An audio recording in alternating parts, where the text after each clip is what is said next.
I'm gonna try to talk. You just keep shooting me in my tempo. I'm gonna keep it short, in 10 minutes. And I'm gonna try to play some different video games instead of this war games, maybe like a model ship game or something. Get some creative ideas.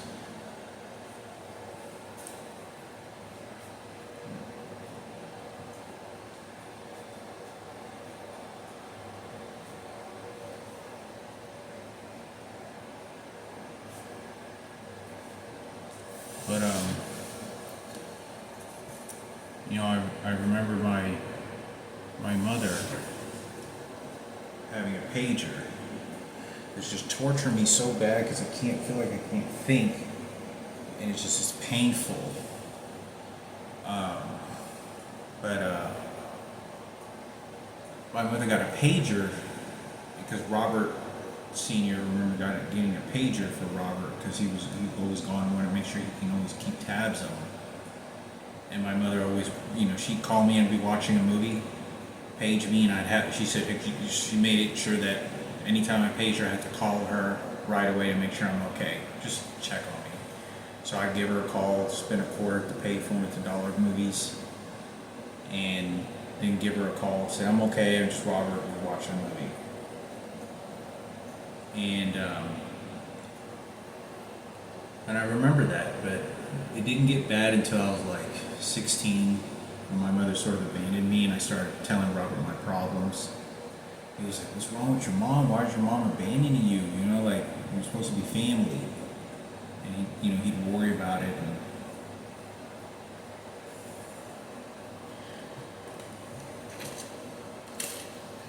you give so much to other people.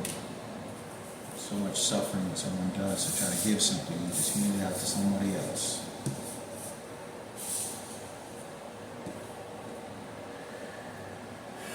And but it gnaws on me. I try not to think about it because she's fine, she's professionals. I understand my life moves on. I make my own decisions. I'm a fully grown man, but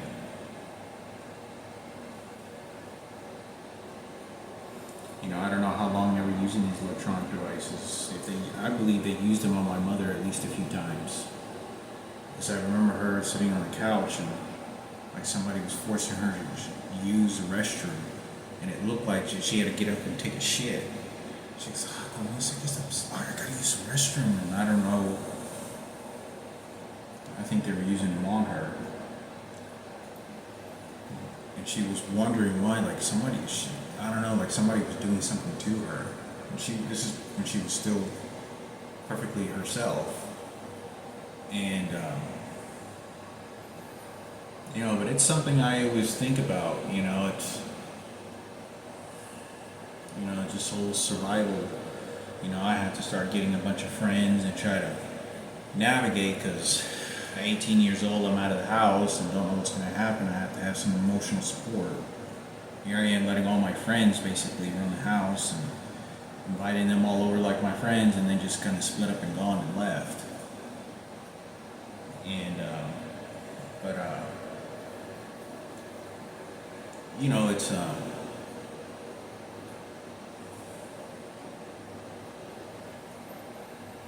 I know she's fine and she's, happy, but, that's a tough situation. She's an identical twin to represent my mother, and it scares me to even want to even have a conversation ever again, because even when I was 27 years old, and I borrowed I think I borrowed like $100. I was short off rent. I was getting so many tickets, and I was at the Cinemark 17, Cinemark movie theaters, but it's not the Dollar Cinemark. It was, I think it was Cinemark 17 off Webb Chapel and LBJ Freeway.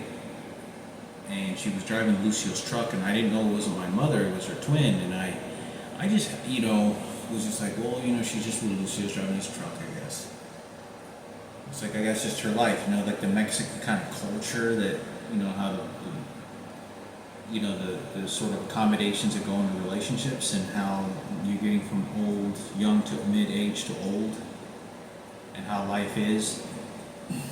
You know, the Mexican woman always cooks for her husband and so on. And she ended up, I just looked in and I was, talking, and she was in her car and I was in my car at the parking lot talking, and I said, you look a little bit different. Like, I don't know what, and it wasn't, I was not to antagonize her or play an investigation. I said, did you lose weight or work out? I don't know, you look different. And all of a sudden I remember being shocked. I had to take shit. I'm like, and I said, well, you look a little bit different. I said, are you okay? He said, you look a little bit different. I don't know. I don't know if it's just me. And then all of a sudden, it's like, and I go like this. And I was like, and my mom's just looking at me, and she knows that I kind of just flinch a little bit, like somebody's doing something to me. And then she looks at the dashboard, and then she goes, oh, and she then grabs her safety belt, and she just kind of does this and kind of flings it a little bit like a signal. And I look, and I was like, and like somebody was telling her to do something, and I didn't understand. I'm like, what the hell did I say? I said, you look a little bit different. Then when you say, aren't you supposed to say when you see somebody that looks a little bit different, you know it's your mother or brother, you're supposed to say something because you're either worried about them, or maybe they're getting sick, or a good thing happened to them, lost weight or gained weight, I don't know, they just seem a little bit different.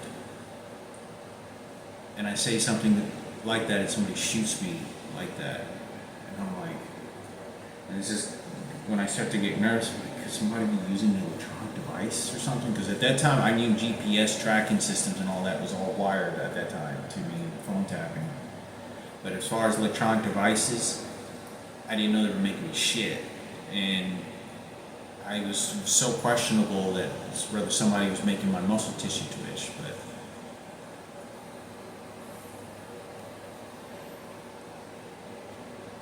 it makes me think a lot of, the conversations and, Robert Zarate kind of missing how my mother was, because she was different when he'd come over. And she used to call him like mi Robertito, because Robert Zarate Sr. used to call him that. And está mi Robertito, Robert, because he was always outside, always really active, doing stuff. What the world has to offer in fun and experience life. But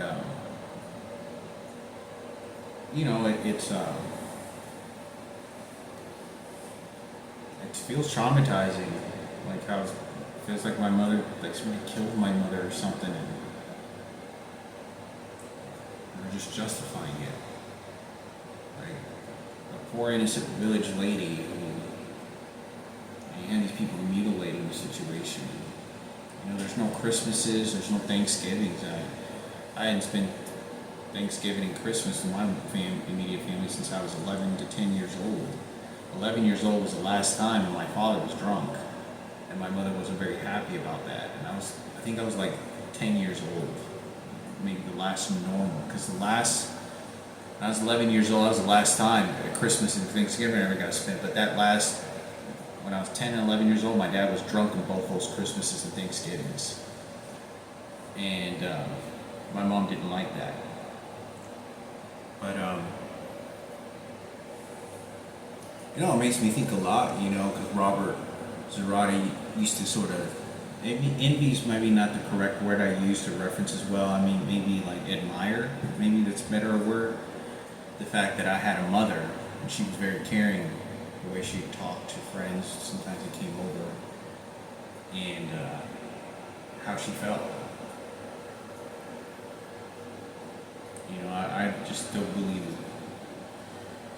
The whole conspiracy situation, and they just use you and say, go die somewhere, go die in the fucking battlefield, go fucking die, so I don't give a shit. They just work for them. And I don't understand the excruciating suffering, the things that are going on, and there's not any family oriented anything. They knew how to manipulate the situation.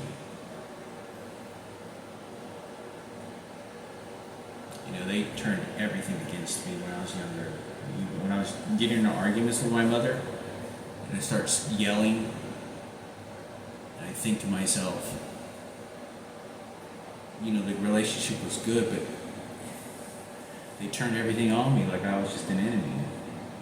Like I was thinking earlier when Miguel charged at Frankie and when we were playing video games and Mickey was there and you saw Frankie's eyes get really red and got scared. And I couldn't look around the corner because I didn't see him. He went like that and charged at Frankie was sitting on the couch because Frankie was trying to say, hey, Mickey, don't touch Hector like that. He didn't touch me, but he was like kind of dry humping me, joking around. It was really just joking around, being stupid, right? For a second. And Frankie didn't like that, and I didn't. I was like, get off me, Mickey. Oh, and he was like, hey, Mickey, don't do that to my brother. And then that's when he charged at him. And Mickey went to the hall. He said, hey, what happened? And didn't understand. Frankie didn't say anything. By that time, we have our sister that's next door that's really disabled, very disabled. She's walking up and down the streets. And he's doing that. Oh, you care so much, and then you. It's too late. I understand it's the past, but it's almost kind of like that's all I have. That my life that had an existence of a family, and they're just erased it.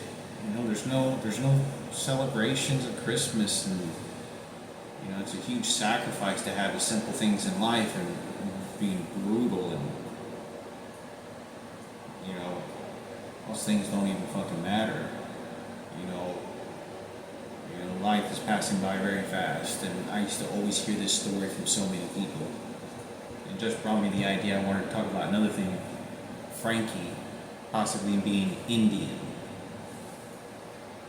I used to hear this all the time when I was in elementary. You could talk to Richard Murphy and all the kids that went to good elementary. I think her name was Miss Nevis, and all we said during class, a 3-minute class talk with all the students before we went jogging or whatever, a warm up, and she said life passes by really fast, like way too fast. Make sure you spend your time wisely and you're successful and say positive things. And this Nevis lady, I could have been a transgender, I don't know, said that she had it was wild, she had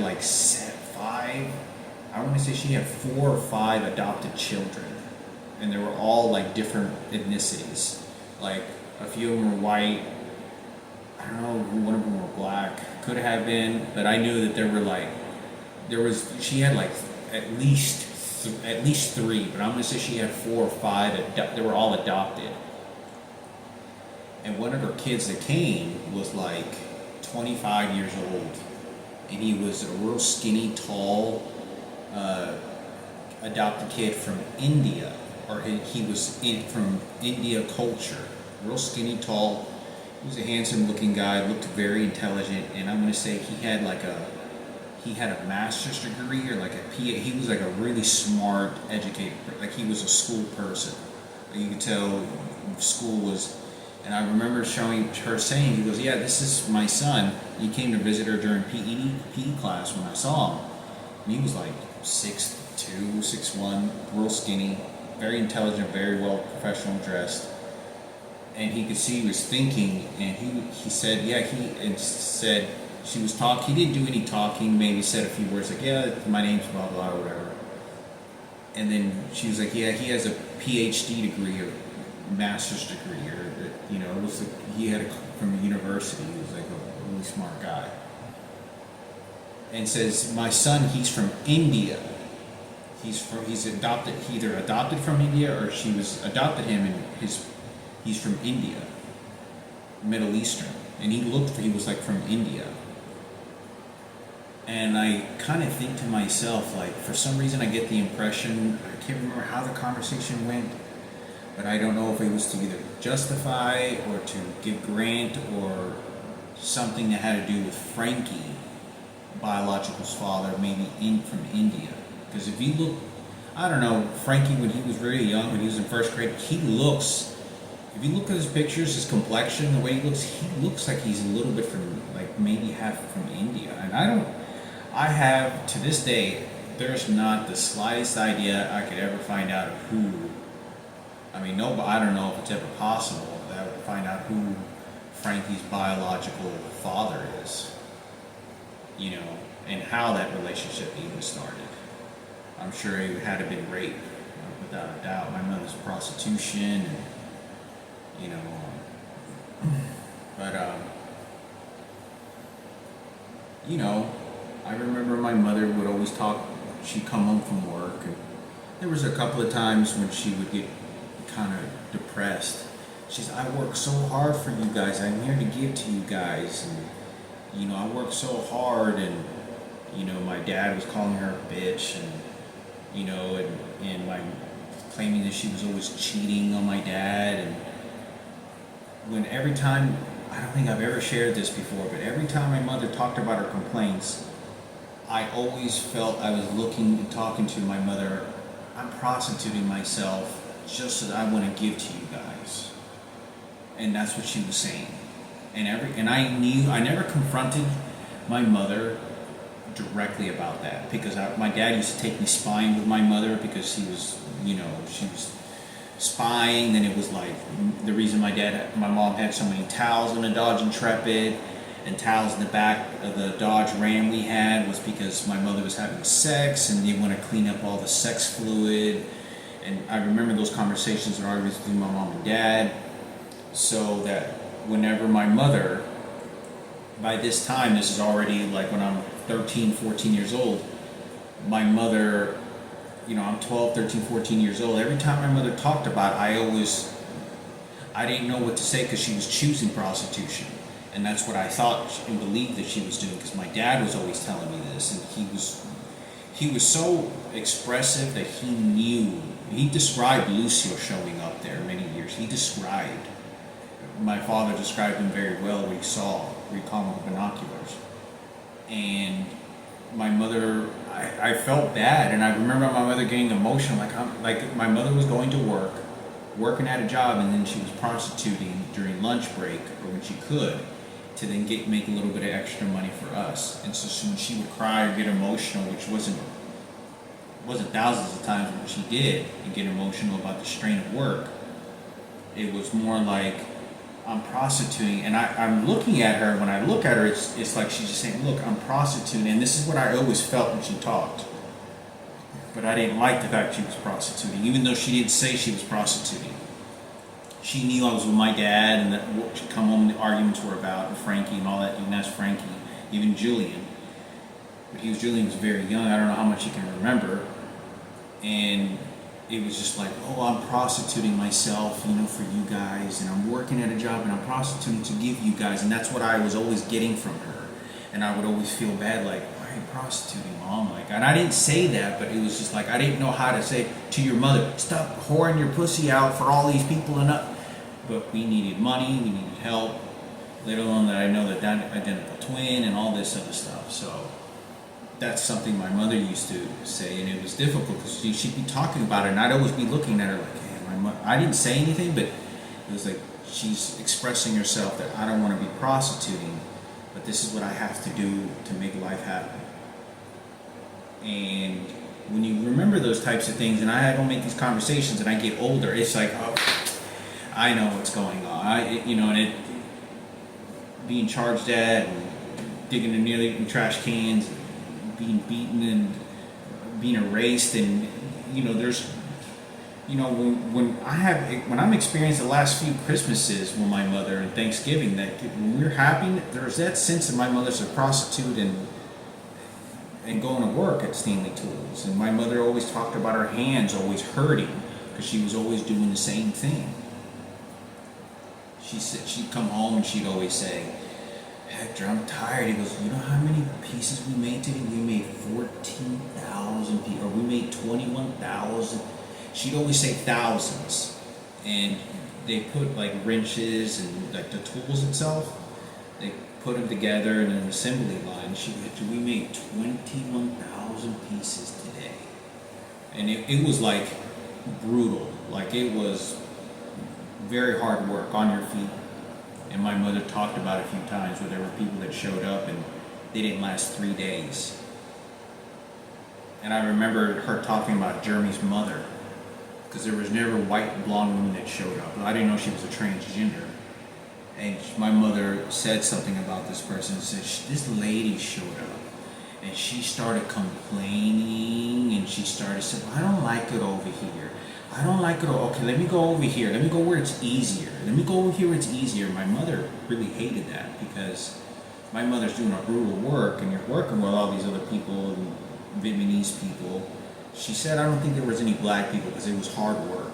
It was a very repetitive, mentally strained, standing on your feet, hard work, repetitive, not talking a whole bunch." And my mother would sometimes tell me she'd start crying at work, and she was so lonely, and it bothered me because there was nothing that I can do.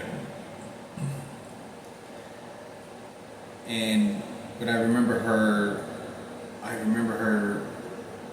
you know, she'd come home and she'd say, "Hector, they gave me a raise." And she was, first thing, as soon as she opened the door, and it was like to tell me how her day at work was. She always took one yogurt and a banana, and she had a Aquafina water, which is healthy. And she was trying to lose weight. Sometimes she'd take a little extra, get something to eat, but that's what her lunch was.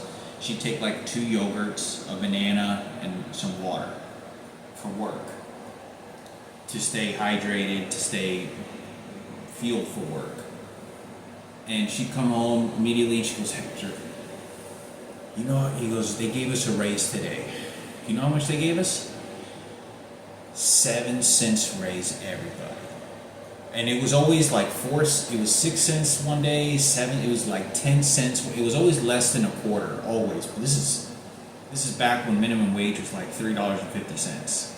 So you can imagine, you know, my mother would come when they gave us 10 cents raise after everybody. We all did a good job. Because she was always expressing how hard everybody was working, and the company would just shrug everybody off and give them like pennies and shit.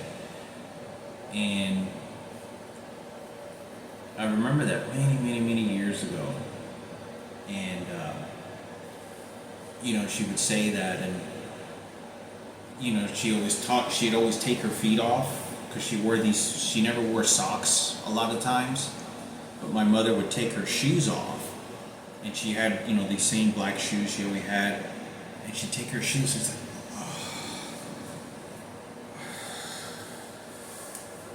and she'd take her, you know, her foot off, and her feet were all like red and like pink. My mom has real bad feet, and look, the skin that had been real sensitive and scathed really bad. And so, I mean, her feet looked like the bottoms, especially the bottoms of her feet, looked really painful because they were real red and real pink, like she couldn't stand, and she was brutalizing her feet. And so I asked my mother why she didn't put socks in. I guess just because how her feet feel or how she fits in order to be able to withstand that work, I guess. Or, you know, some people do different methods to maintain work. And I remember my mother being like, "Oh, I'm tired," you know, and you know, it was hard work, you know, and you know, I get these images that I don't think, you know, I could never explain enough, where it's like my mother's a prostitute, beating her feet, and she's, you know, I'm at work, and I always knew believed she was doing side prostitution, and she's doing this to give me money. And it was just like, it's bothering me that my mother's doing this, but I didn't know how to, like, I'm looking at her like, and I'm thinking to myself, like, "You're a prostitute, Mom, like, why are you wanting to do that?" And it's like, "Well, we need money." You know, my dad restrained the wallets and money, and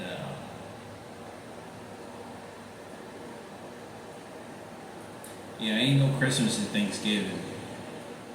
You know, I remember one day my father, you could tell Frankie this too, Julian, my dad got drunk. I think it was the last Christmas? It was it was like the last Christmas, I think it was. Yeah, I think it was I was 11 years old, 10 to 11. And we used to have a beautiful, like, you know, the Canadian leaves, the Canadian flag, how is a Canadian leaf on there? We used to have one right on our front yard. And it was a beautiful tree. It was one of the most beautiful trees of all the, at least in my opinion. And sprouted beautifully in our front yard. And we put a bunch of Christmas, big bulb Christmas, different colored lights. And my dad got drunk one day, and my mother, on the edges of our front yard, we put these picks, and then we put these bulbs so that it outlined the entire house. But our Christmas trees were never, our Christmas lights were never nice. We just threw some on the bushes, we threw a lining, and then wrapped around the big tree with Canadian looking lift tree with the Christmas lights. And I remember my dad got drunk one day, and I don't know if it was around the holidays, and he kept on saying my mother was cheating or some shit, and just true story. And my mom's very calm about this for some reason, because she was just watching my dad being a fool. And she was standing in the front door like, mira que te ves así.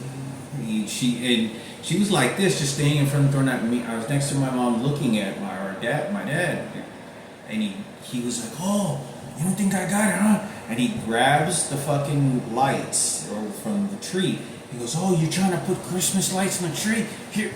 And he started pulling on the fucking Christmas lights. And he goes, he's trying to pull it down what my mother had put up on the Christmas tree. And you can hear the like exploding of the bulbs. And then he slips and falls and he's back. And my mother goes, Mira. And she kind of, I think she remembered, giggled because my dad was trying to be macho. And he didn't hit my mother. He was just drunk, and he was just like, "Oh, you're trying to put Christmas trees, huh?" And then he grabbed like the Christmas trees and started pulling it, and, throwing a tantrum. Wasn't like trying to show my mother he was tough or some shit. I don't remember calling my mother a bitch, but he didn't like my mother putting the Christmas lights up that particular time for some reason. Because he wanted to make it difficult. Because the whole cheating was a situation that he always said my mother was cheating or prostitution.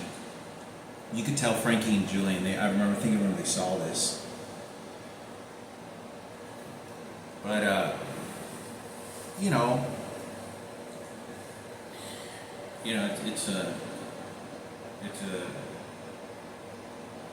that's just the way that things went.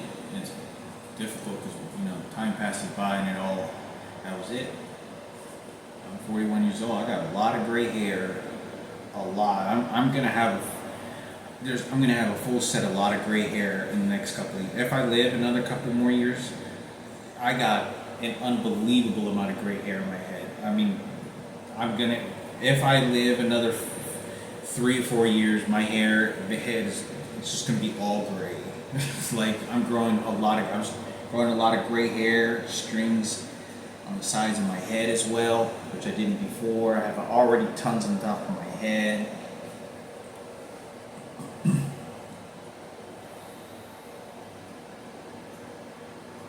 I remember